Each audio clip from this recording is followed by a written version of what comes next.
কাউকে বলবে গরম পানি কর চিরবিদায়ের গোসল। তোমার আমার জামা কাপড় খুলিয়া ঘরের পেছনে একটা খাটের উপরে রাখিয়া গরম পানি দিয়া মশারি টানায় গোসল শুরু করে কাফন পরাবে। মা কান্না করবে, আমারে মা বলিয়া কি ডাকবে।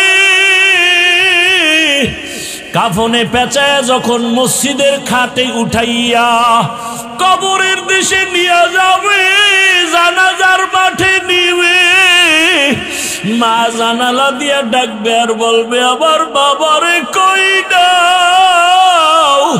সবাই বলবে জানাজার মাঠে নিয়ে যাই, ওখান থেকে কবরস্থানে নিব।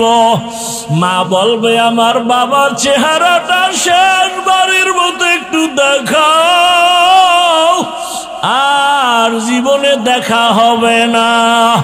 ও যুবক, মায়ে জীবনের শেষ দেখা দিয়া দিবে। জানাজা পড়ায় কবরে রাখিয়া সবাই মাটি দিয়া চলে যাবে। ওই কবরে এখন কেউ নাই, ডানে মাটি বামে মাটি উপরে নিচে মাটি, বালিশ নাই, বিছানা নাই, বাতি নাই, অন্ধকারের ঘর, সাপ বিচ্ছুর ঘর। দুইজন ফেরেশতা তিনটা প্রশ্ন করার জন্য আসবে।